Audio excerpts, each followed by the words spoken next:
Hello, please let me see your ticket stubs for the double-edged double bill. This week it's Michelle Pfeiffer in Dangerous Grease 2.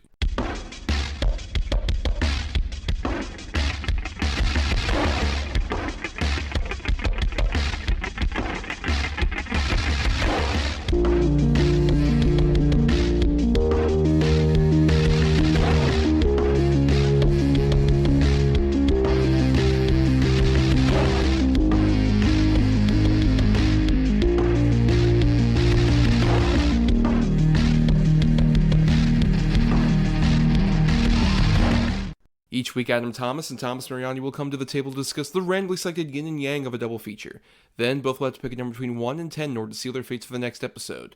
We'll have 2 good movies, the other 2 bad ones. Let the chaos begin. I am Thomas Mariani, and unfortunately, Adam is still on his sabbatical, so he will not be joining us this week, but you know what, that's fine, because I really need a different kind of co-host in my life. I need a cool rider of a co-host, and of course, I have that now with a returning guest for the show, Mr. Chris Luciantonio. Chris, welcome back to the show. Coming in on your bike, just completely different looking. Like, I had to, double check with you for a second, because you're wearing, a leather jacket and a bike helmet, and I'm instantaneously couldn't tell you were the same person. Oh, should I take the goggles off? Oh, maybe, yeah, go ahead. Oh my god, it's him! I knew it! I was able to really flatten my British accent for you, so you had no idea, but I can see that you were incredibly charmed.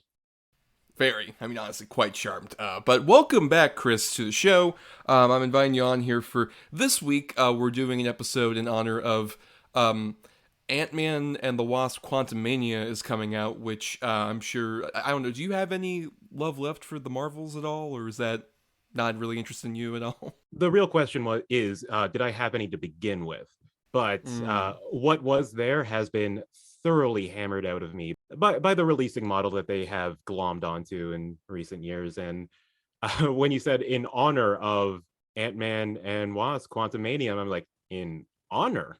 Heavy quotation marks around there. Honor. I would say that. Sure, yes. yes. But at least one of the honorifics is one of the people who's getting paid to be in front of green screen for that movie is Miss Michelle Pfeiffer, who of course has been in a couple of those movies, but had a whole other career before that. We like paying tribute to an actress in general on the show. And I'm curious, Chris, what's your history with Miss Michelle Pfeiffer? What was the first thing you kind of saw her in, and what do you think of her in general as an actress? She's always a welcome presence in anything I've seen her in, but with my personal history with Michelle Pfeiffer films, I realized looking over her filmography, I haven't seen a ton. Even though every single time, as I said, she shows up in something, I'm like, oh, Michelle Pfeiffer, all right.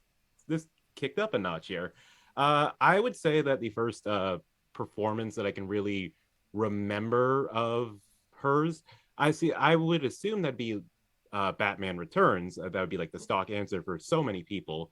But honestly, the one that really I feel like left an impression on me the most was Scarface. I think I saw Scarface before I ever saw Tim Burton's second Batman movie, and her role as this almost ethereal beauty, this gangster mole that Tony Montana, who has this really skewed materialistic view of the American dream that is kind of accurate, just obsesses over and wants to make into this trophy wife, and her quiet resistance to it all and that burning frustration she has, that was an incredible performance by her that kind of tinged her entire career for me. It's she's always this incredible presence, is this word I keep coming back to. So that's probably where I was first introduced to the presence of Michelle Pfeiffer. Yeah, I mean, I would probably more in the stock camp of, I believe Batman Returns was definitely the first thing I saw her in. Introduced a lot of interesting things to me at a young age. Many people at a very young age. That very bizarre, fascinating superhero movie that will never happen again.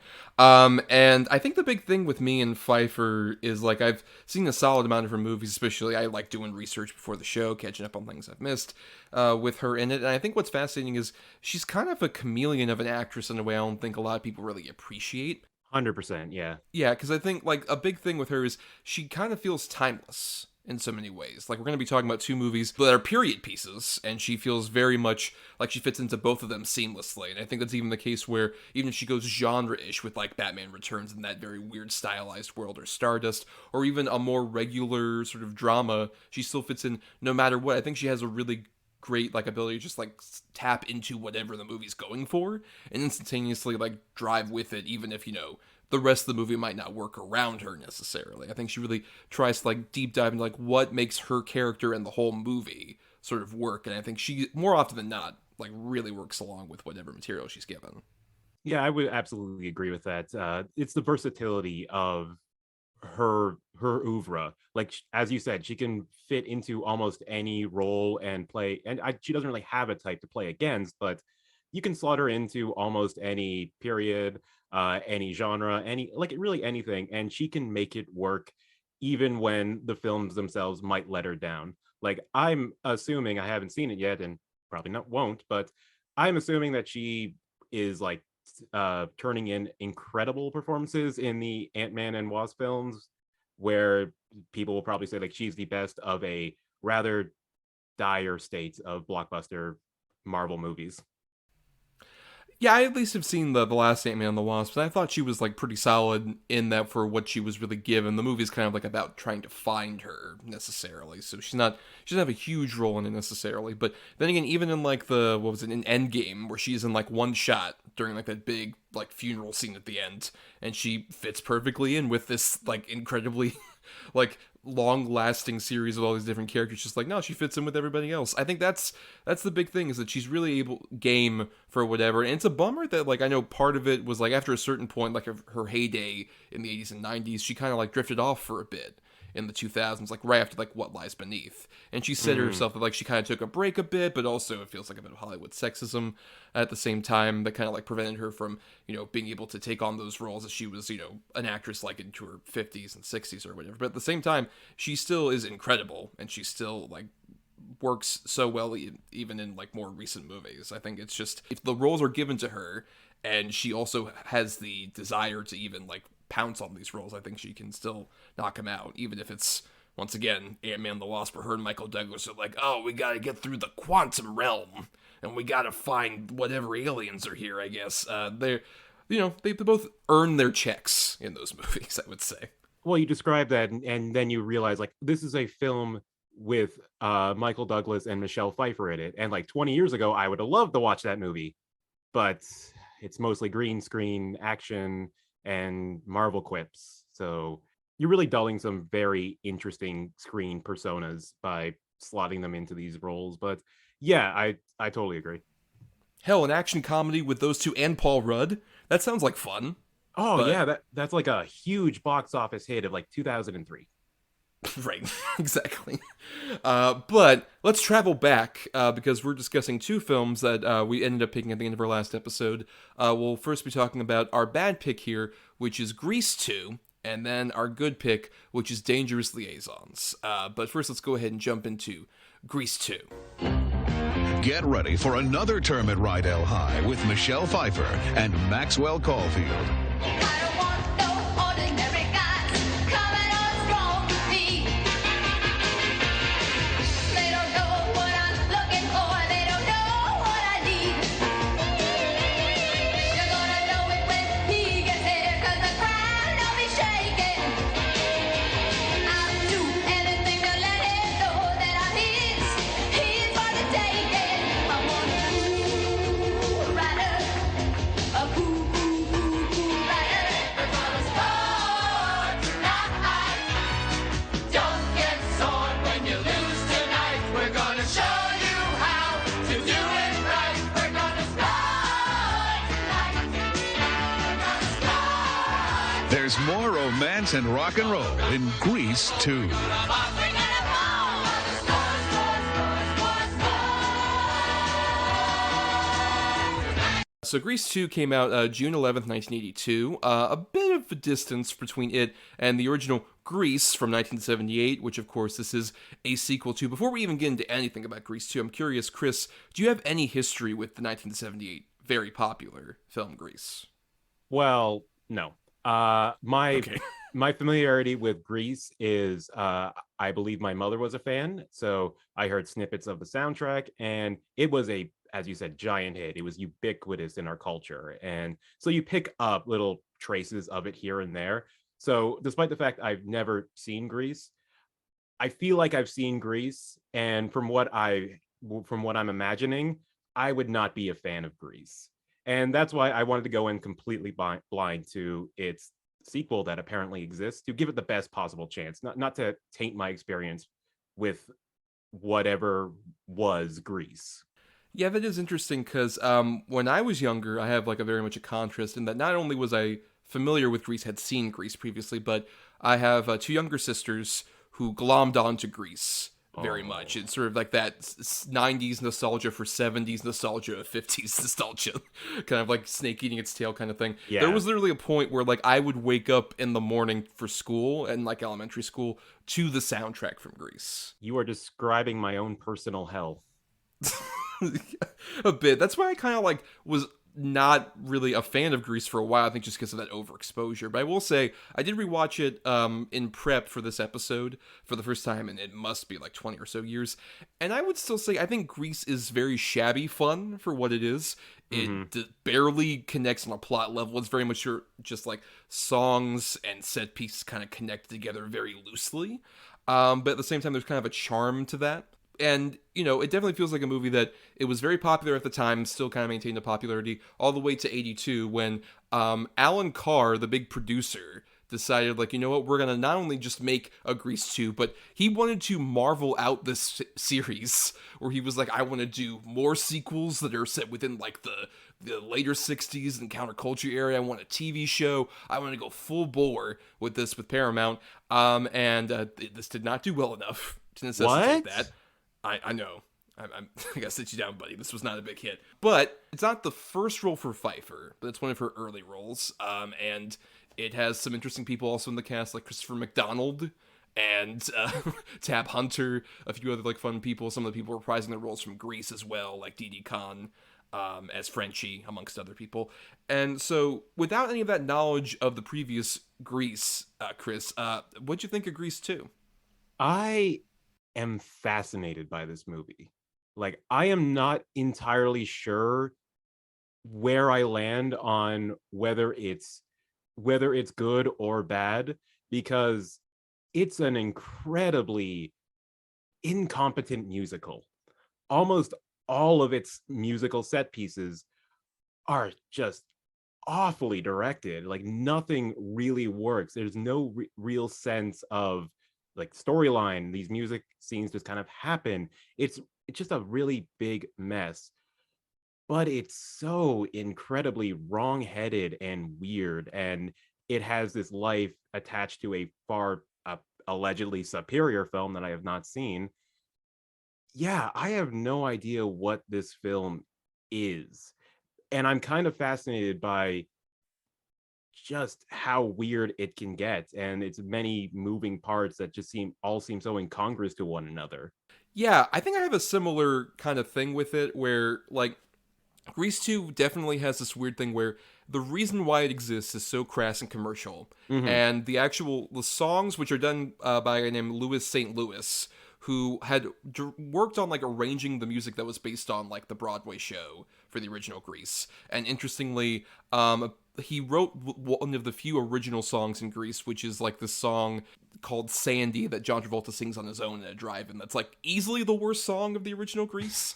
Like one of the worst examples, especially having Travolta go on his own. It's just like, oh no, there's a reason why he works better in the group songs. Yeah. Necessarily. But yeah, so all the songs I agree are terrible, but I gotta give a lot of credit to the performers in terms of they are going to like 11 with like whatever like lame choreography they're given by Patricia Birch, who's the director / choreographer, had choreographed the original Grease. This is her only directorial effort, shockingly. But the cast, I think, is very committed to this very bad bit that is like any of these dance numbers and song numbers, especially just the big thing we gotta get out of the way right off the bat is this movie's so horny.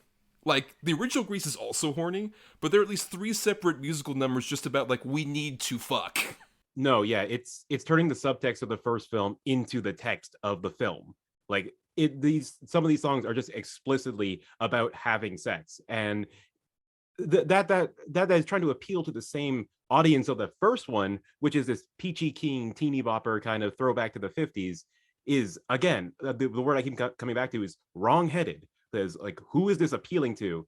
I guess me, because I'm just fascinated by it. Yeah, I would say that, to be fair to the original Grease, there is a bit of that lasciviousness like, kind of underneath. There's sort of the thing where, like, it feels like the sort of history of Grease has been a lot more painted by, you know, people like my sisters when they were younger, like, glomming onto it, it being kind of like, oh, like, a lot of kids, like, were really interested in that movie, even though there's a bit more of, like, okay, there's sort of a 50s sheen here, but they are, like, there's more explicit stuff about, like, oh, we are kind of, like, fucking each other on the side. There's like implications of all this throughout the original Grease.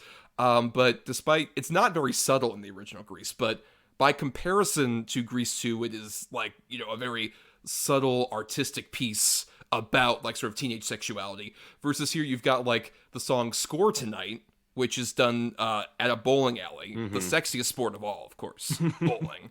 Where it's literally kids just singing like we're gonna score tonight like multiple times over. That's the entire chorus.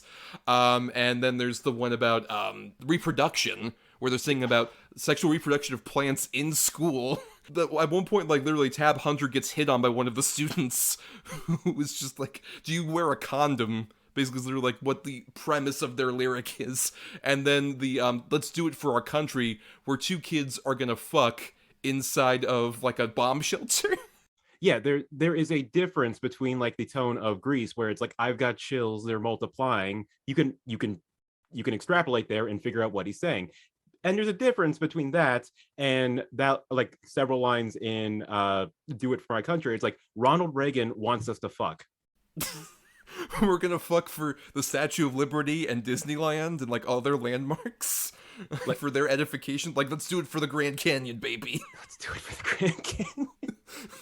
Like, if it's Uncle Sam wants this, so your mother would approve, don't worry. And again, like as you said, it's very lascivious with that, because that is a song of sexual coercion that is working off of the present in 1980s as well as 1950s, like paranoia over nuclear war. And it's all folded into this really heartfelt song that who is performing that song? It's the Lewis and Sharon characters, who are played by Peter Frechette and Maureen Teefy. Yeah, Peter Frechette is really selling it. Like I believe him that he believes his country wants him to lose his virginity, but also the scene is set up as a ploy by him and the other T-Birds.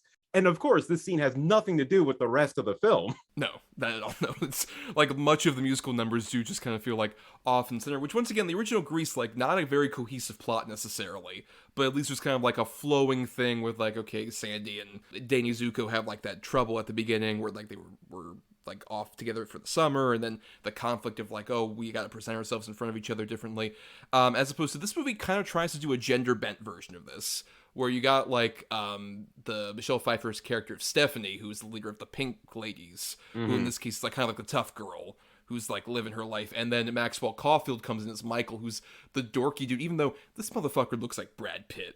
Like, he looks he's so gorgeous. It's like, everyone's like, oh, you're a nerd and you have a British accent. No one would be attracted to a hot looking dude with a British accent. Get away. No, he could pose for Tiger Beat like the same day of a shoot for Grease 2. Like, I'm not buying that he is an outcast. I don't know. He wears sweater vests. That's pretty uncool. I don't know if anyone would be around him with a sweater vest on. Yeah, it's the 1950s into 60s. They're all dressed like dorks. It's okay. Look, not at all. Like, she can't be seen with him, like with her pink collar that she puts up and she's got her sunglasses on. No way she could be seen with that nerd. What would everybody say? I mean, as we all know, she is like eternally betrothed to one of the T-Birds because of their rules. Right, which also was not a thing in the original Grease necessarily. Like, they had interactions with each other, but it wasn't a thing of like, we have to date each other. Like, there's that point where Adrian Zemed is just like, you know what? I'm denouncing our connection with each other. You know what? That's T-Bird property. The Pink Ladies jacket's like, that what? When did this rule get set up? Like, that's like, there's like a fucking union with these two gangs together. from what it just all sounds like is that we needed a new hook for the sequel, so they have to like as well as introduce that new character. So he is the thing that could upset this balance that they are really trying to push for in this film. Also, they're not, though, because it's not really a plot line and it just kind of drifts away because there's another musical number coming. We have to get to it. Yeah, and also they get Adrian Zmed, who, by the way, played the role of Danny Zuko on Broadway. So they literally have to feel like, we can't get Travolta back, so let's have you, Broadway Danny Zuko, come in and just fill in that role. It feels also a lot like that, which is how the different characters kind of like proximities for what came before. But at the same time, Zed's very committed to being like the sort of tough guy part. My favorite of the T-Birds, though, is Christopher McDonald, who people out there might know as Shooter McGavin, one of my favorite character actors out there, is so committed to being like the tall doofus dude. Just a consummate clown of the group that has like some of the best lines, and it fills that one great Grease thing that I know of, where it's like there is absolutely no way that is a high school student. Look at the lines in his face.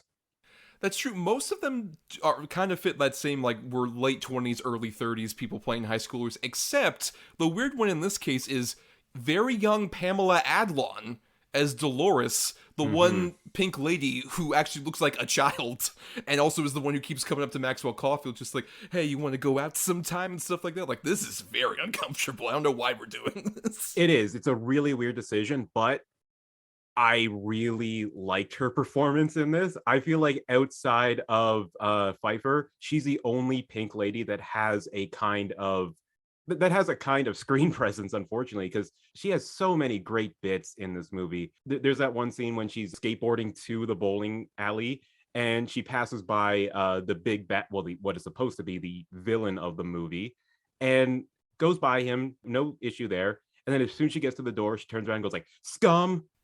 Yeah. I love that. Like it's a very cute character that is obviously playing beyond her years and trying to fit in. I mean, she says that she takes this whole like mascot role as a compromise for the pink ladies, and it's a really funny performance. My favorite bit of her is the bit near the very end of the movie where Michelle Pfeiffer and Maxwell Caulfield are actually together by the end. And then she just comes up and she's just like, oh, look, Maxwell Caulfield, I'm sorry, I've actually got a guy myself, so we can't keep seeing each other. It's a fun bit. But you mentioned her, of course. Let's focus a bit more on Pfeiffer here. She got this role, it's like very early in her career, pre-Scarface. And apparently she was like, got this role somehow despite the fact that she was not professionally trained as a singer or a dancer. She was like doing lessons during the audition process and was very surprised she got the role.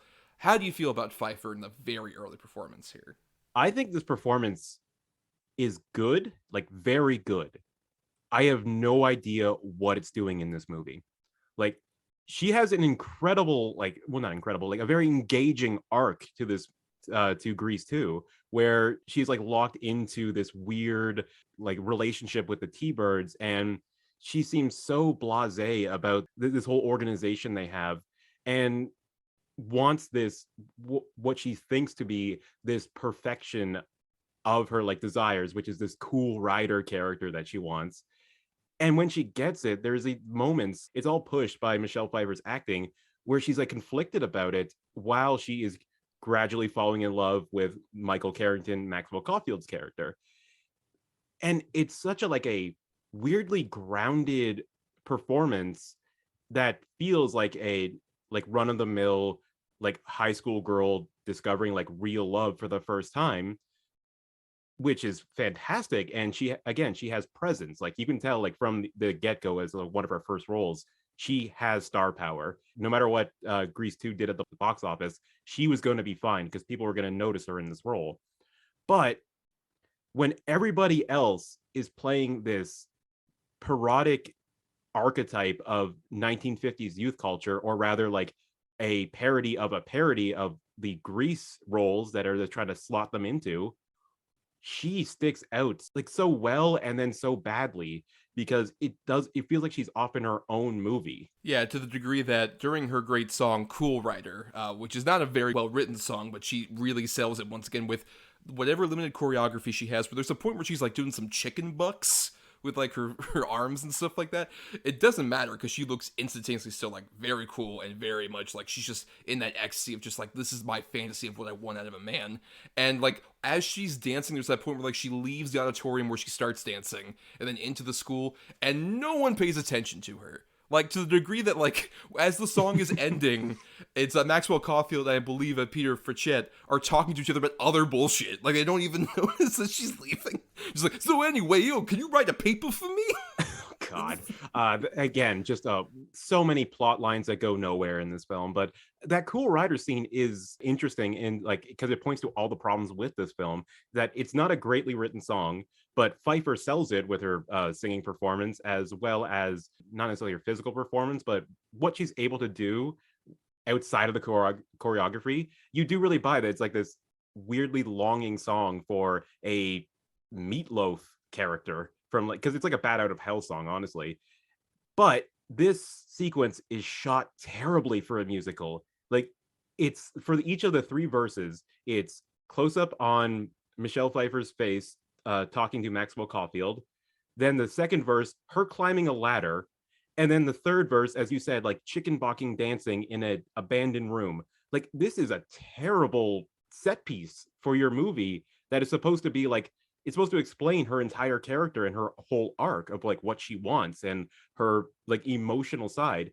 And it's completely let down by this bland, uninteresting direction. But at the same time, I do appreciate what she's able to do within even like that bad direction, bad choreography, like the ladder thing, where there's a point where like she literally gets up on the ladder, climbs up, and then sits like on top of it to like really intimate like the sexuality that she's actually trying to like portray about like what she wants out of a man, and then slides down the ladder pretty seamlessly in a way where I'm just like, oh wow, I can't believe you actually just like didn't fall on your face based on this incredibly dangerous choreography of like, yeah, climb the ladder, Michelle, and then like kind of go down a few steps but like land in a cool way. It's like you were gonna like destroy her feet if she like landed in the wrong place. Oh but yeah, she like makes it look cool. and that was like a balkety set ladder that could easily have fallen over. Like, they're putting the potential future star Michelle Pfeiffer's life in their hands, and I don't think I trust the director of Grease 2 with that. Not necessarily, no. But she has this weird sincerity to her entire character about kind of like completely dismantling what the idea of like the T-Birds and the Pink Ladies are, which for the record, if this was meant to continue like a big franchise, that feels like a bad step. Which is like, man, this is all bullshit, right? That we're doing this. Like, hey, what are you talking about? T-Birds and Pink Ladies, everything, come on. All leading up to like the talent show, which is like the big thing, like everybody's kind of leading toward, a bunch of musical numbers happen there. And I will also say, even though it leads into like a really dumb like fantasy sequence, the bit where like she's performing at the talent show, but then like she's overcome with grief about the potential death of like her dream guy, and she's just like coming down the stairs and then like looks off into the distance like she's got PTSD. It's a genuinely effective moment, once again, for a dumb movie where it cuts to like her having a fantasy sequence with like her dream guy in like weird white heaven and bullshit like that. It's so dumb, but she's selling it as much as she possibly can. Which is just all the more like inexplicable. Like, why are, like, I get it, it's your first starring role, so yeah, you have to bring everything, but you outclass everything else in this movie in that one sequence of her breaking off from that Girl for Every Season song, which is just, God, like most of the talent show songs are incredibly forgettable. She just becomes like Michelle Pfeiffer in that one small segment, only to be undercut by that weird fantasy sequence that is shot in the grayest, haziest version of heaven I've ever seen in my life. You can't make out shit in that. Yeah, I think it's also not helped, obviously, by just the fact that, as great as Pfeiffer is, you have to be convinced that she would fall for Caulfield, who, in this movie, is playing, like, the most stereotypical sort of, like, nerd possible with, once again, like, the British accent and the good looks, but still, like, there's no real chemistry between the two of them. Not at all. Like, there's that bit where he talks, but just like, have you read the latest Superman comic? And she's like, not in the last 5 minutes, or whatever. And it's like, that feels like more accurate display of, like, what their relationship would be. Like, not this, like, oh, you're a secret nerd who, like, I kind of have feelings for, but I really have feelings for my co-writer. Oh, wait, you're one and the same? Oh, looks like I got 2 for 1 price, or whatever, by the end of it. No, it's like...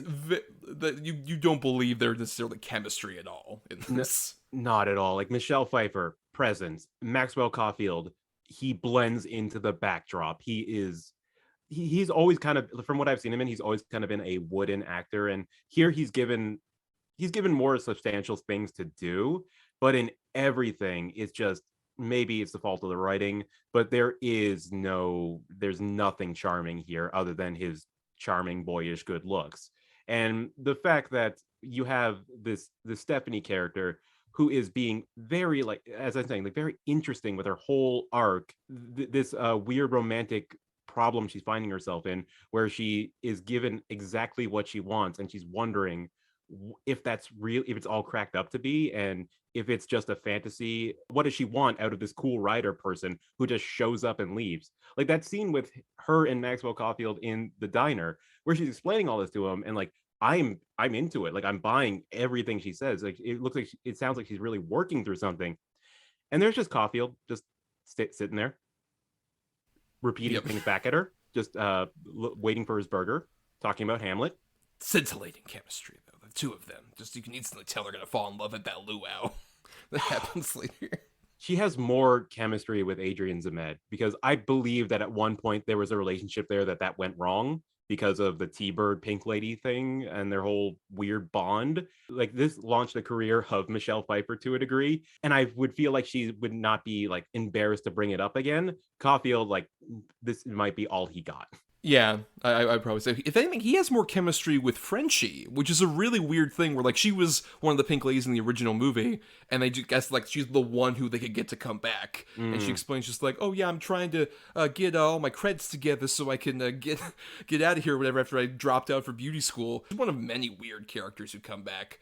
Like, you have, like, the principal, Eve Arden, or Sid Caesar as the coach, Eddie Deason, voice of Mandark, coming back as like one of the side people. Even the villain who you're talking about, Leo, is Dennis Stewart, who was the villain of the original movie and had like the big drag race with John Travolta. So it's just like, dude, are you just hanging around this fucking high school trying to like race kids from like cars to motorcycles? Like, get a fucking life. What are you doing? Yeah, like, you're just picking beefs with like the next generation of T-Birds. Like, congratulations, you drove your motorcycle around a bunch of high schoolers. You got any plans outside of that? How are you supporting yourself, sir? Oh, yeah, but I mean, is there anything else to say about Grease 2 for you? Any final thoughts about Grease 2 there, Chris? I feel like there's going to be a point sometime in the future where just like a light clicks on my brain. It's like, Grease 2 kind of slaps. Sorry to break the trend here, but like, Grease 2 kind of slaps. Not there yet. I can see it coming maybe, but yeah, I was just really intrigued by this. And like, many of the problems come from direction and the song choices, and it's like attachment to Grease, because I have no nostalgia for that. And the fact that even there was a sequel produced is just baffling to me. And I'm responding to what you said, that it's a much hornier version of Grease, and that's fascinating to me. So yeah, I'm just kind of intrigued by it. Like, there's a phrase that I like to use called a watch it, WHATCHIT, where you kind of have to just like let it wash over you. It's like, what is anything? What are the decisions behind most of what I'm watching here? So yeah, like maybe one day I will say, like, actually Grease 2 is far superior to the original Grease, but not today. You know, you wouldn't be alone, though. That's the thing, is this movie has built a bit of a cult following. There are some who would argue that Grease 2 is better than Grease. And, I mean, I can see at least why people would have that fascination. I remember seeing this, like, not too long after my sisters were in the big Grease phase. And I was just like, I don't know. This is even not nearly as good as this movie I don't like necessarily. But, like, going back to it, I find it, I agree, very fascinating, just as like a weird cultural object. Like, okay, we're going to transplant Grease, massive hit of the late 70s, into the early 80s, and we're going to get into like the early 60s, and we're going to integrate a lot of that stuff and be much more explicitly horny in a way that, like, I'm not sure who it would necessarily appeal to. Yet at the same time, I am deeply intrigued by it. I think, despite the fact that I don't think any of the songs are very good, and I don't think the direction or the choreography is that great, it's really on the entire cast who is committing to the various odd bits, and particularly being just as like crazy and insane as they possibly can be during the musical numbers, except for Pfeiffer, who was way more committed to just being a genuinely like interesting, introspective high schooler, kind of like going through a lot of shit about like what does she want out of life, and who does she want in a partner, and all these other fascinating things that, like, I agree with you, it's a weird gumbo, it's a weird stew, that like there's a lot of different ingredients in there, but at the same time, like, I can't help but commit to eating the whole bowl of that soup, no matter how weird it tastes. I mean, I definitely agree with you. I think like it is definitely one that has to wash over you. Yeah, as a deeply cynical cash-in sequel to a cultural phenomenon, this could have been a lot worse and a lot more forgettable. And the fact that I even remember bits and some parts of songs and even character names to me, like as someone who has no context for Greece, is kind of impressing me. Yes, but we have a whole other feature to talk about here. Let's get into our good feature, Dangerous Liaisons. I've always known I was born to dominate your sex and avenge my own. Is there anything I could do to help? Come back when you've succeeded with Madame de Tourvel, Yes. and I will offer you a reward. My love. I have this appalling reputation. Yes, I have been warned about you. What is true of most men is doubly so of him. I can't. Love what you mean? You promised not yes, to of speak course, of it. I understand, but I must know. I can't. I want the excitement of watching her betray everything that's most important to her. I love you so much. Why do you suppose we only feel compelled to chase the ones who run away? Immaturity. So, Dangerous Liaisons came out December 16th, 1988, from director Stephen Frears and writer Christopher Hampton, which was based on his play that in turn was based on the 1782 novel. This was a movie that Adam had picked this. He sent me his picks, even in his sabbatical, and I had always heard about this movie but never seen it.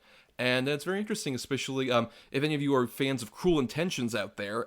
This is the basis for Cruel Intentions, in which we follow two folks in 18th century France who are played by Glenn Close and John Malkovich, who are highly aristocratic, have a lot of money, very bored. So they decide in their boredom, hey, let's fuck with some people and let's do some like weird kinky sex shit, and do just mainly to destroy their lives.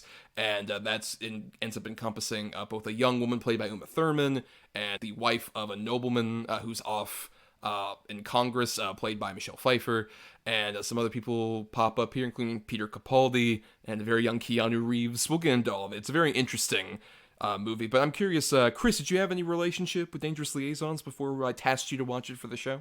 Yes, I had seen this film before. I can't remember exactly when. It was in one of those periods when, like, probably in like a height of Marvel releasing, not to bring them up again, but like the thought occurred to me, it's like, man, they used to make movies for adults about adult things.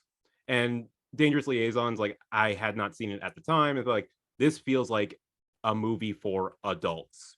Like, bear in mind, I'm like 22 saying this, but so it's me, a totally grown up big boy.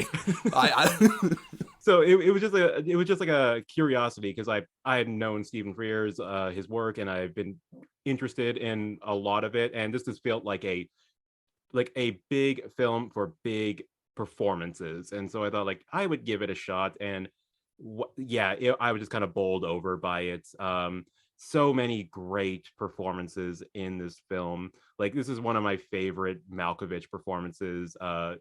Him and Glenn Close, their weird kinky duel that they have each other, that's all born onto these just very innocent and virtuous other members of the aristocracy that are just getting sucked into these two people's depravity. It's a really great stage adaptation, or adaptation of a stage play rather, and it's a really tight psychosexual thriller. Yeah, like I said, this is the first time I'd seen it, and this movie is incredibly entertaining. I think that's the weird thing. It's like, I agree with you that it's very much like it's a movie for adults, but at the same time, it's definitely a movie where I'm watching it, and even though I'm by myself watching it on my TV, at the same time, just like, oh shit, oh no, oh, this is happening now, oh, this is crazy, I can't believe it. Like, this feels like a movie that would be great with, like, an audience who would encompass adults, but at the same time, it kind of gives you that entertaining thrill of just, like, the weird sort of, like, sexual thriller that we also don't get a lot of now, just given, you know, a lot of the desexualization of Hollywood. That's a huge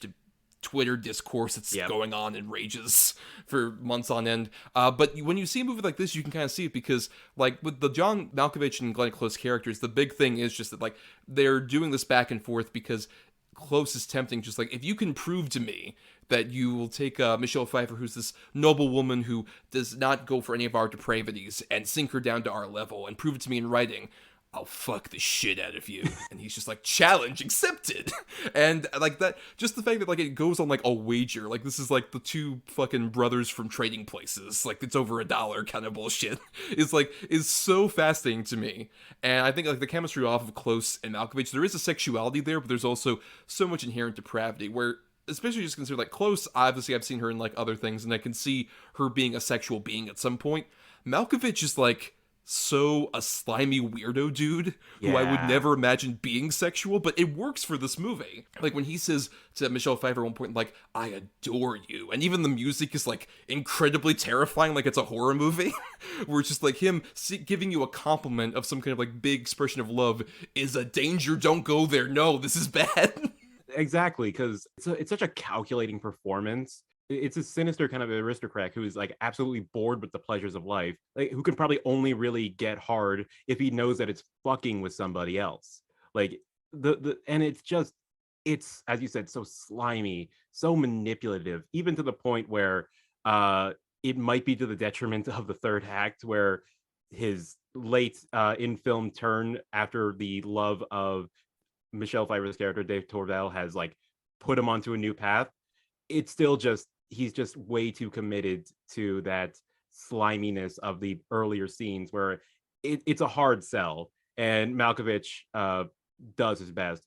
But yeah, it's like slimy is the word I keep coming back to. Like you really nailed it with that one. And at the same time, like you can still see why like at least a Pfeiffer would be curious about him, because he just feels so different from her life, where she is like very like noble and doesn't have any kind of like awful pursuits, but he follows her like a fucking shark. Like that's my favorite shot of this movie, is the bit where like she's walking down like in the garden and he's like following her and he like swoops between like the shot of her, and it's just like he's literally like a predator circling his prey.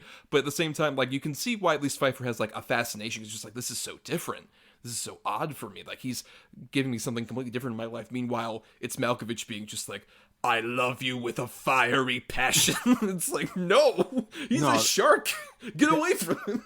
That shot is so great because while he is like stepping back and forth between each of her sides, his face is almost completely stone faced. Like, he has no expression there. It's just like he's reciting all of these words of woo to her, and with every step she's like reacting and like not showing him anything, but like keeping it all to herself. It's a great like summation of those two characters. Yeah, like there is some really great direction happening in this film. And also just a lot of great, like even stuff that's like comedic and fun. Like there's the bit where I believe it's Glenn Close is talking with Uma Thurman or somebody else like comes in, and fucking Malkovich is in the background trying to hide. He's like swooping around, like moonwalking and other bullshit.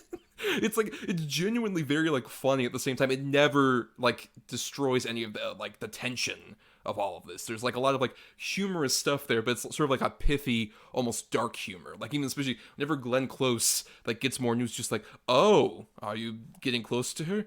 Fascinating. And she like holds her hand and shit like that. It's just like, oh, she's getting off on this. And she has a very similar kind of like fascinating depravity to her this whole time, where she's just like, even the fact that she initially wants like him to woo Uma Thurman, and then Malkovich is like, no, I have my sights on Michelle Pfeiffer. Okay, fine, you can go off for that for a bit, but meanwhile I'm gonna manipulate the shit around here to where you have to come back and you have to help me out with my depravity. You can't have your own thing, you gotta help with my thing. No, it's like these two were kind of like made for each other, and they were like Close's character and Malkovich's character, like they were destined to destroy one another inevitably. There's a great shot of Close, like when she's sent forward to like talk to Thurman's character after what Malkovich does to her, and she steps out of her carriage and she has this big evil, like the Grinch kind of smile on her, and then it drops immediately when she sees like Thurman's mother, Thurman's character's mother running towards her, and she's like all sympathetic. It's like, these two-faced bastard. Yeah, considering like Uma Thurman has just been like violated horribly by Yes. Malkovich. It's upsetting. And she like responds to that with just like, no, dear, this is a good thing. He can teach you so much. These two people are just fucking monsters. I can't believe it. But at the same time, they're such compelling monsters. I have to keep watching. To the point, which we'll I guess we'll like move into now, about like the other like performances in the film. Like when I first watched Dangerous Liaisons, like I was captivated by Malkovich and Glenn Close, and didn't really think much about Thurman, Pfeiffer's, even Reeves's performances, like as in their supporting roles. But in this go around, like I was just way more drawn to like their pained, like virtuous corruption arcs that like De Torval and Volange go on. I agree. Yes, I think with like Thurman and Reeves, they feel like the most sort of innocence. They're just being manipulated like chess pieces. Mm-hmm. And particularly like Reeves, obviously, like this is not too long before Bram Stoker's Dracula. He's not really even attempting a British accent here, which I think is thankful, like, or French or anything. He's just kind of slightly more aristocratic. But I love the bit where him and Thurman, he's on the piano and she's on the harp, and he like sends a note quickly and just says, I love you, in like cursive. They're like kids. It's adorable. There's like a cute innocence between the two of them, even to the degree that like when he ends up shacking up with Glenn Close, like they are never naked together. And even like whenever they are near each other, like when Malkovich walks in on the two of them, it looks like he's almost like sucking from Glenn Close's teat. Like he's a child. He is like, a child. There's nothing, yeah. There's nothing at all like even sexual off him. Like even the look that he has when he's just like standing on top of Glenn Close, both clothed, and Malkovich is like, oh, and to find you here too. He's just like, I should go see Ted. I'm gonna leave. Like he's so like completely guilty over it. Like both him and Thurman, I think, do a really great job of playing the innocence there. And then Pfeiffer, I mean, we should probably talk about kind of a thankless role in theory for her. Where, like, she's playing this woman who could just be like, oh, I'm another innocent who's corrupted, and I'm just like she's like very prim and proper, and even she just lets out a bit of detail about like, oh yeah, I've heard about you, Malkovich. I'm aware of all of your like trifles and tribulations, but I really believe her sort of descent that she goes on here, where it's like a corruption that like is not at all from her just being sexual. She feels like she's kind of like awakening and opening up herself about like what she could be as a person, and she thinks that Malkovich can have that. And then when Malkovich does the whole like it's beyond my control bit, it is devastating to see her just crumble like that. It's so heartbreaking, and you feel like it's not just, oh, a woman was doomed by a man and it's like very like one-dimensional. It's like, no, there's a lot of dimension there to like her like discovering herself and then breaking apart. There's a real tragedy that feels palpable to her. No, yeah, because it's really illustrating that what Malkovich and Glenn Close have been doing throughout this entire film is like playing with these people's lives, and that's like the first kind of instance of like there are serious kind of like emotional consequences to toying with someone's emotions for months and months on end. It's like that whole breakdown scene between her and Malkovich, like as you said, it's heartbreaking because like there was no, on her end, there was no like sense of abandoning her like morals or anything. She was just like, there was a new desire and love awakening in her for this Malkovich character, despite all that she's been told. And it breaks her heart to know that everything she gave up, like her virtue, her reputation for him, is just thrown back in her face. And like the way that she like struggles to deal with that, it's like, again, that presence of Pfeiffer, it just sells it all. Yeah, like I love that performance of her, and I'm like ashamed that I didn't see it like the first time around when I watched Dangerous Liaisons. But when you have Close and Malkovich just going so big with their two performances, and Pfeiffer's doesn't get to do that kind of big sweeping character. It's a more like as I kind of gravitated towards in Grease 2, a more grounded and emotionally sincere performance, and it just really works here. It really sells like the tragedy that's going on with this whole thing. Like her and Thurman especially, I think, both sell the fact that just like they're losing so much because of these like little games these people are playing. What feels to them like, oh, this is just us like moving chess pieces around and like looking at each other erotically. Meanwhile, those chess pieces have feelings and emotions, and you're totally fucking with them this whole time. And it feels like there's like really the two of them sell beautifully. Just the fact that there are consequences to these actions that like they don't even consider. Like, I agree with you that I think the biggest pill that I would have to swallow is that Malkovich has any kind of like regret about what he's done after like that big scene. Just like, I don't know, this feels like you're kind of embarrassed of your kink now. Like, I don't know, you were pretty big on this. You had a huge erection this whole time, and now you're just like finally realizing just like, oh, maybe this was a bad thing. Like, I don't know if I would believe that necessarily. That, but at the same time, I do really like as it gets to the actual duel between him and Reeves, and eventually like his basic suicide by Reeves' blade. How like that final line is so good about just like Keanu Reeves saying like, oh, I don't think, you gotta admit that like I'm gonna take this with a grain of salt, basically. And he says just like, well, that's true. I mean, because your intentions were pure the entire time, not something that anyone could say about me at all, and then dies instantaneously. Like, I get at least somebody having that kind of like realization and epiphany on their deathbed. Just like, oh yeah, I was a dick. Bye. Like, oh, just like my entire run of the higher echelons of society has just been like a negative effect on everybody. Like, I am a cad, I am a rakish asshole, and I have to now die with that. But it's just like a positive and negative of Malkovich's like whole approach to acting is that he's incredibly calculated. Like, every single decision he makes, it feels like it was labored over for weeks on end, and it plays really well in like the first like 2/3 of this film, when he has to be this like manipulating Machiavellian kind of sexual deviant. But in that third act, during that duel, I'm way more convinced that he was more invested in giving Reeves the letters of Close's character to ruin her reputation, and like, oh yeah, and if you can, like, go tell her that I really did care for her. Anyway, bleh. Which I do even love the fact that when Reeves goes over to tell Pfeiffer, she's just like, just fucking stop. I don't care. I'm dying here of a broken heart. Fuck that dude. I'm out of here. And just like she dies there. But yeah, leading up to like the finale of this movie with Close, like going to her opera box and everybody booing her after those letters have been released. And then her going full just like, oh, I'm taking off all this makeup. And just like that shot on Close, like the final closing shot for just taking off all that makeup is beautiful, and I think sums up so well, because like you at least see with Close that it feels like, and she kind of hints at this with dialogue and stuff, that like this is much more a case of like with her, it's very like plotted revenge against like the guy who Uma Thurman is betrothed to, who used to be her lover, and it's much more like this thing about, oh, men have destroyed me, so I'm gonna have some power finally in my life, and even if that means I gotta horribly destroy women in my wake, I don't care. I'm finally gonna have some kind of power in this scenario. Even though she's horribly cruel and still deserves that fate, at the same time, there's that smidge more of empathy you kind of have, where it's just like, that was just her trying to get power in some way, even though she did it in a horrible, monstrous way, and she deserved everything that came to her. At the same time, it's like, oh, I still feel a smidge bad. Not too bad, because fuck you, but damn, it's still harsh. Yeah, and it's played on like two levels there, because there's that great line she has early on where it's like, I choose to dominate your sex and avenge my own, when speaking to Malkovich. It's like, yeah, that's a perfect like summary of her whole character and what she's been doing with all of her influence in society.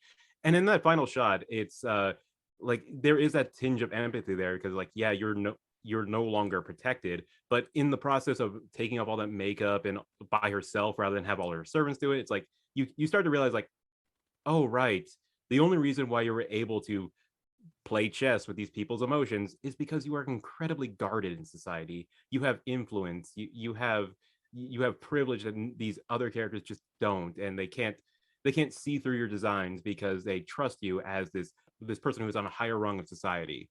And having her remove all of these like indicators of that status, it brings her back down to like almost a human level, where in the entirety of the film she's a monster.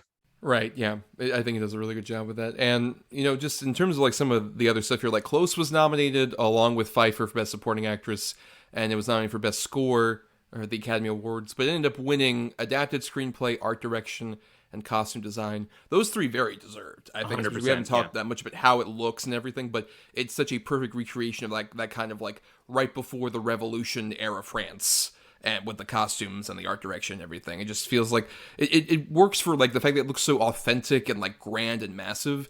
It makes their sort of like machinations, her and Close and Malkovich's machinations, work so wonderfully. We're just like, oh, we're in this big, opulent, beautiful place and wearing these elaborate, lovely outfits.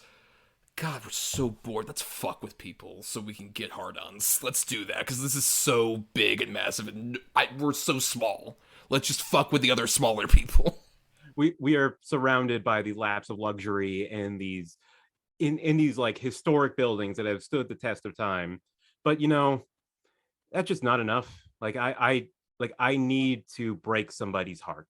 Yeah, even down to like one of my favorite details is Malkovich at one point is like completely nude and is like writing a letter to the Michelle Pfeiffer character on the back of a young woman who he's like been having sex with on the side.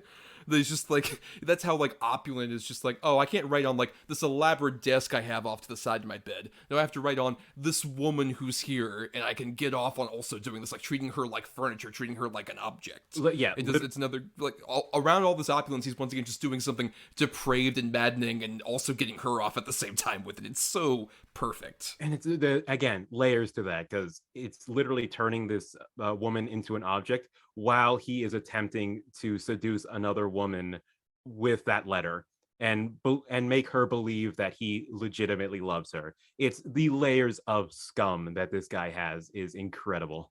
Which I think that's the thing, is like, that's the thing Adam and I have talked about often on the show, is that sort of like the lack of likability, quote unquote, with characters. And I think, like, I'm not someone who usually subscribes to like a character has to be likable for me to be invested. And this is, I think, a great example of that, where these 2 characters are some of the most loathsome, awful people I've ever seen. But I am so fascinated to watch them do all these horrible things to people, because they're like so like clever in the way that they talk to each other. There's such like a deliciousness to their back and forth. And also just like, it's a fascinating plot that is like on a certain level, like so malicious, even down to like fucking Malkovich has a toady that's played by Peter Capaldi's character, who like one aspect of this, like, oh, I have to get the letters from Michelle Pfeiffer so I can like know exactly who's like sending messages and correspondences. So I need Peter Capaldi to have sex with that maid, and then I will blackmail her into giving me those letters. And then the way he walks out and like sees Capaldi and initially looks like, oh, I'm disgusted, but yeah, motherfucker, right? We did that. Yeah, here we go. This is working. Capaldi's also really fun in that very small part. Yeah, he's not given a lot to do, but he and Malkovich have like a really nice servant master kind of relationship there, and it's really entertaining. My favorite like line read from Malkovich, and it's a nothing line, but it speaks volumes to his character, and he imbues it like so much menace, is after his whole scheme of publicly giving to a poor person to hopefully have that news make it back to Pfeiffer. Like Capaldi tells him, like, you know, like there's a bunch of these families all around, and he was like, really? He seemed like genuinely like surprised that people lived in poverty and that they were living in like shanty towns all over France. And he goes like, really? Huh. What do you know? Or even just the bit after, like, he does that, where he gives to that poor family, and then it immediately cuts to him, like, walking back up to his palace with, like, a bunch of, like, beggars around him, just like, please, help me, please, and he's just got this look, like, disgust on his face, like, ugh, urchin. Here, fine, here's some coins, some petty coins, leave my sight. It's like, it's darkly funny, which is how, like, awful he is to these poor people. I think after he, like, hands out a couple coins, he says, like, and that's enough for today. Yes. Oh my god, so good. I mean, Chris, is there any final thoughts you have about Dangerous Liaisons? Just to repeat what I said before, we used to make films for adults, and this was a genuine hit when it came out, and I was like shocked by it, like that, and that you have these like weighty performances, and again, just connecting it to like the unexpected theme between this and Grease 2, incredibly horny. And yes, it's a great time. It's a wonderfully sinister period piece. Just so many great so many great scenes that have so many layers of each character working off one another. Yeah, it's a great time that you would not expect with this kind of material. Yeah, I think that's the big thing is like I kind of avoided this when I was younger just because like, oh, it's a stuffy like costume drama thing, whatever. I don't need to see that. But kind of like around this, same 80s era as like an Amadeus and some of these other movies where they have the appearance of like a big costume drama, but they have like these adult weighty themes that are there at the same time that they're incredibly entertaining, vibrant movies that are just like so fascinating and engrossing and, as you mentioned, like very sexual and horny in a way that feels like very nuanced and has like so many layers to it with all these different characters. It's so amazing. I would definitely say if you were a fan of something like, say, recently The Favorite, you should definitely seek this out. It has a very similar kind of like satiric vibe to it that I think really works for that. But at the same time, yeah, it's definitely one of those things we don't get a lot of currently, like these kind of like psychosexual fascinating thrills that actually have like quality of sensuality to them. And it's a real testament to like all the performers here, including Pfeiffer, who, despite sort of not playing quite into like she's more, I think she would become more a bit known for like the sort of sultry kind of more femme fatale-esque character. She's not playing that at all here. And I think she still imbues that character with a lot of like nuance and sexuality and tragedy that still really works for her, as everyone else does in this movie. Aces, great fucking movie. Yeah. But it's time we get to our weekly segment, the Double Redo. Double Redo. Double Redo. Double Redo. Double Redo. Double Redo. Double Redo. That works. So the Double Redo is a segment that we like to do every week in which, in relation to the episode where we cover a good and a bad movie related to a topic. We also, during this segment, recommend a good movie you all should see related to the topic and then steer you away from a bad one that you shouldn't even bother with. So I have my 2 picks for Michelle Pfeiffer. And I'll start off here with a movie I didn't see until just a couple of days ago, The Fabulous Baker Boys, which is one I'd kind of heard of, and I ended up really digging quite a bit. If you're unaware, this is a movie in which the titular Baker Boys are brother piano players, played by actual brothers Jeff Bridges and Beau Bridges. They work sort of like blue collar, like going to clubs and stuff where they play like dueling pianos, but they're falling a bit more on hard times, and there's a bit more of a conflict where like Beau is a family man who just wants to kind of like keep getting gigs so he can put food on the table, and Jeff is very isolated, doesn't have really many connections except for his dog and a neighbor girl who he like occasionally takes care of as like her mother's out and kind of distant from her. So the two of them realize at a certain point, like, well, we're kind of losing out on gigs. We kind of need to add some new element to the act. So we're going to hire a singer. And they go through some auditions and eventually find this singer played by Michelle Pfeiffer, who ends up adding a perfect mix to the two of them and ends up getting them a lot of gigs.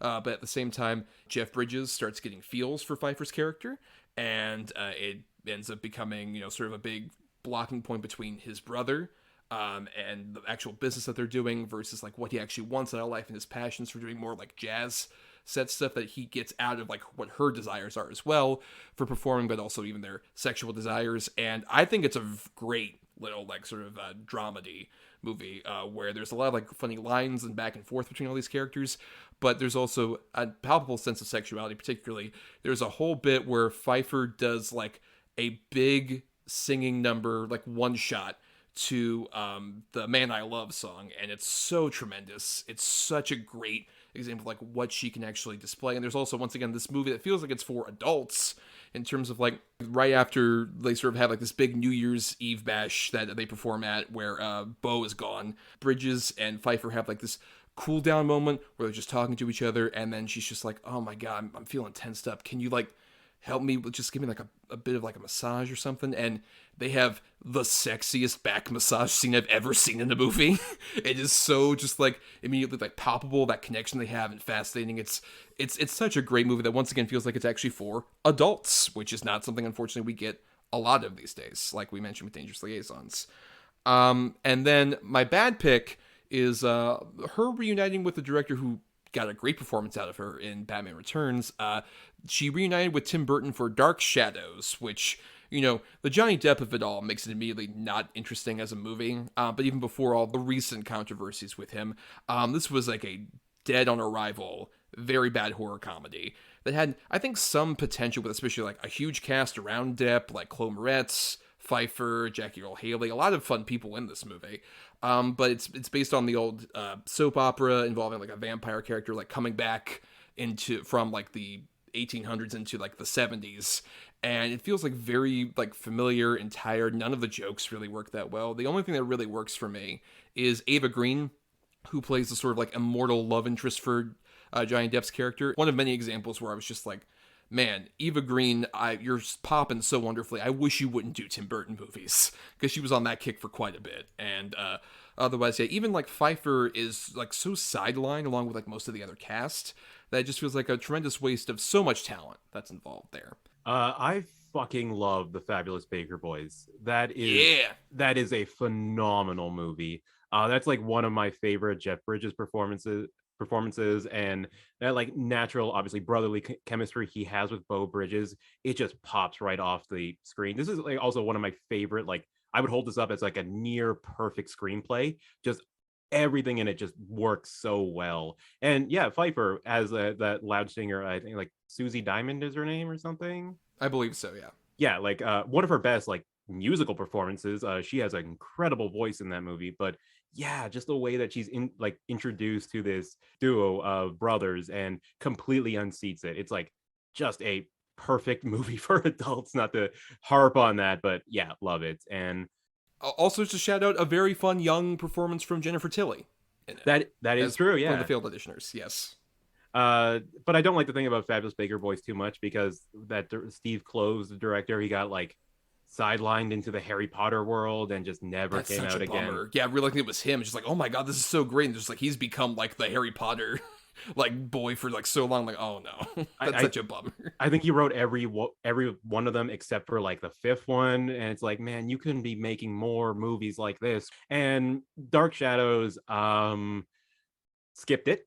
And it's a really tragic reasons, because around the 2010s, Tim Burton became like, oh, I don't need to see every one of his movies. He's not a must-watch director anymore.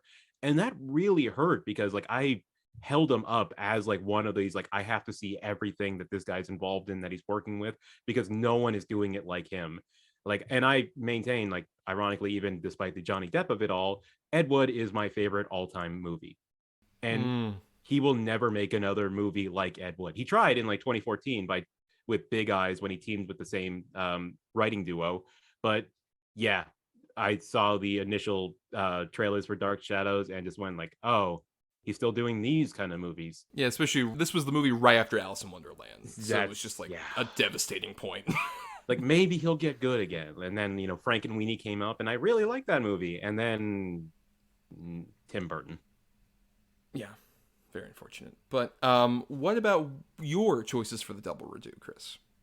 So for my good pick, I chose a childhood staple of mine, The Prince of Egypt, the 1998 DreamWorks animated film, which is an adaptation of the Book of Exodus. What I was really drawn to it as a kid, like I didn't come from a religious household, and this film isn't necessarily like a secular retelling of that story. It is very much faith-based and really explores these questions of like prophecy and maintaining faith despite the trials and tribulations you're sent through. What really brought me to this film and like to hold it on such a pedestal is like it is gorgeously animated. It is probably the best film that DreamWorks Animation ever made. Like, and again, they'll never make another one because they're on the CGI train. But although the new Puss in Boots movie is good, it gloms onto these like really epic moments of the story of Moses. But it's also like a grounded relationship movie between Moses, who's played by Val Kilmer, and his brother Ramses, who's played by Ralph Fiennes. And it just uses that as a jumping off point to be a really interesting exploration of the story, that by making it into like a blockbuster movie that's rather than like, a faith-based parable. It's a wonderfully animated film. It's gorgeous looking. The musical numbers, because, 1998 animated movie had to have musical numbers. They're all really good. Like they hold up very well. One thing that unfortunately doesn't hold up, and well, it went viral recently on Twitter when people were pointing out, like, here's the Prince of Egypt voice cast, and lot of white names on there. Like it's an all exclusively, almost like exclusively white cast, except for, I believe, except like Danny Glover and someone else on the cast. Yeah, so I'm not going to defend that part, and especially when you have someone like Jeff Goldblum and his voice coming out of a character drawn to be an Egyptian slave. The 1998 of it all is unfortunate, but yeah, I think it's a really solid animated epic that I think holds up really well. And Pfeiffer, she plays Moses's wife in the film, Zipporah, and they have a really great vocal chemistry, her and Kilmer. It's a really like a sweet relationship that's at the center of the movie, not at the center, but like on the margins of the movie. And unsurprisingly, she does all her own singing for the film, and it's great. Um, for my bad film, well, I picked I Am Sam from 2001. So this film, its legacy is summed up in as a punchline in Tropic Thunder of Robert Downey Jr. warning Ben Stiller never to go full R word. 2008 of it all. It's an incredibly mawkish, overly sentimental story of Sean Penn, who plays a man with intellectual disability, Sam, and him trying to prove to the court that he's able to keep his precocious daughter, who's played by Dakota Fanning, like he's a fit enough parent for her. And it's just incredibly wrongheaded. It is understandably forgotten, and just nothing really works in that film. Michelle Pfeiffer maybe kind of works as his lawyer who's working pro bono to prove to herself that she has still has an emotional core despite working through the legal system and being gradually estranged from her son as a single parent. And she gives I would say, decent performance. Like, she's the best thing in this movie when she's not being suffocated by the large swinging performance of Sean Penn. But I feel like she's phoning in from a different movie entirely. Yeah, not a great film. Aged very poorly, as you would expect. And probably the most offensive thing about the movie is that it has a soundtrack exclusively of bad Beatles covers. Yeah, I Am Sam is terrible. Yeah, I have seen both of yours. Prince of Egypt is definitely one that, I think I respect it more than necessarily love it. I think I would say of the various attempts, both at Disney and at DreamWorks, that Katzenberg kind of made to piggyback on, I want to do another Beauty and the Beast where I get an animated movie nominated for Best Picture kind of deals. This is certainly the best of them, I would say. It's no Pocahontas in that regard. I think the animation looks gorgeous, but I don't know if it's the one I sort of invest in of this kind of version of the story. I honestly prefer, say, the original 10 Commandments, even with all the problematic elements of that movie as well. You mentioning, white actors playing Egyptian parts. But thankfully, after Prince of Egypt, that would never happen again with a big Egyptian epic, right? Right, Ridley Scott? That never happened again, right? No, I don't know what you're talking about. No. And then I did see I Am Sam. Weirdly, I was a child and dragged to the theater to see that. And was not necessarily invested in it as a child. And yeah, I remember feeling just I didn't like it that much, but I figured it was definitely one of those where it's maybe if I'm older, I'll get it and it'll make more sense to me. And no, I have not revisited it, but the older I get, I'm just I don't know if I ever want to glean that again, especially with, as you mentioned, such awful Beatles covers. Even as a kid, I recognized these are bad versions of good songs. I don't get what this is all about, but yeah, definitely I think two solid picks for Pfeiffer. But let's go ahead and repeat our titles for everybody out there, in case you want to add them to your watch list or avoid them from your watch list. My good pick was The Fabulous Baker Boys, and my bad pick was Dark Shadows. My good pick was The Prince of Egypt, and my bad pick was I Am Sam. And we're going to get to the end here and do our picking for next week, so stay tuned for that. But before we do, we have to thank some people, like Chris Oliver for the intro and outro music used on our show. Listen to more of his music at chrisoliver.bandcamp.com. Thanks to Christian Thor Lally for our artwork. Follow him at Night of Water. That's night with a K _of_water for all of his great stuff on various socials. And thanks, of course, to our supporters on Patreon, patreon.com/DEDBpod, where for just $1 a month, you all get access to bonus podcasts and polls that we do. and you all get to help us sort of decide how the show goes. And also, like I mentioned, listening to the bonus podcast. Not too long after this episode comes out, before the end of February, we'll be putting out our first attempt at an award show, which we are dubbing The Dubs, D-U-B-Z, because we wanted to come up with the dumbest name possible. That if anyone actually received a statue with the thing of the Dubs on it, they would throw that statue out immediately. Any massive award-winning actors out there. But yeah, it's our sort of version of the Oscars, where we're looking back at the movies of 2022 and spotlighting some nominees and winners, some of which were nominated by the Oscars, some of which weren't. So if you become a patron for the $1, you get access to listen to Adam and I doing those picks. And that's right, Adam will be coming back out of his hiatus briefly, at least, to go ahead and do that with me. It'll be a lot of fun. But of course, I can't end the show without thanking Chris, our lovely guest host. Chris, thank you so much for being on the show. Go ahead and plug yourself. Where can people find you out there on the internet? Oh, thank you so much for having me. I hope the invitation's always open, and thank you so much. It was a great time. You can find me on Twitter at CinemaCreep, which is also my Letterboxd handle. And you can find some of my writing at exclaim.ca, Film Cred, Film Pulse. And if you want to hear more of my voice ramble on about things that probably don't matter, you can subscribe to my podcast, Cartoon Night in Canada, where me and my co-host Sylvie explore the wild and wonderful world of Canadian television animation. Yes, I believe, didn't you just do the big episode about Ed, Edd n Eddy recently? We did do that, but unfortunately, it's not our latest episode. Our latest one is on the 5th and 6th season of Celebrity Deathmatch, which you want to talk about things that haven't aged well. What are you talking about? That seems like it would age so perfectly, especially where celebrities never die. It makes so much sense. Of course. But right, exactly. Well, for more of us, you can find us on Instagram, Twitter, and Facebook at DEDBpod. And you can also send emails to us at doubleedgeddoublebill@gmail.com, all spelled out. And for more of me, you can find me on Twitter and Letterboxd at NotTheWho'sTommy. And I also do some writing at both film-cred.com and over at my blog, marianithomas.wordpress.com.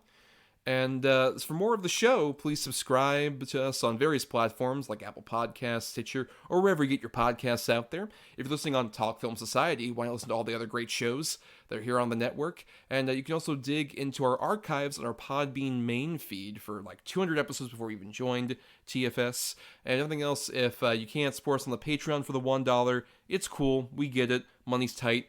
The free way to help us out, though, is simply rate, review, or share the show around to give us more visibility. But now, Chris, it's time that we do the picking for next week. So, as we usually do at the end of every episode, we have 2 good and 2 bad picks, 2 of which were submitted by Adam. In this case, the bad picks for next week. And I have the 2 good picks for next week. And each of those are assigned a number between 1 and 10. And the other person on the show, in this case Chris, will pick a number between 1 and 10 for both my choices and Adam's choices for next week's episode. And they'll decide our good and bad features. So, for example, Chris might say, I'm going to pick number 10, and I'll say, okay, that's close to number 8, which is this particular choice. And we'll be doing our picking for next week's episode, which we're doing in honor of Creed 3 coming out, which is actually a Jonathan Majors blockbuster of sorts I'm excited about. Very fascinating to see how that goes. We are doing spin-off films. So very specifically, these spin-offs, not a sequel, not a prequel, but movies that are spun off and follow a sort of side character from our original film. So there'll be a lot of interesting good or bad choices potentially there. So for my 2 good choices, though, Chris, please pick a number between 1 and 10. Ooh, okay. I'm feeling a 7. All right. At number 6, I had a movie that, very appropriate given what we're tying the spin-off episode to. The, I think, amazing, surprising spin-off of the Rocky franchise, the original 2015 Creed. Yeah, that's a great movie. Yeah. Can't wait to talk about that for sure.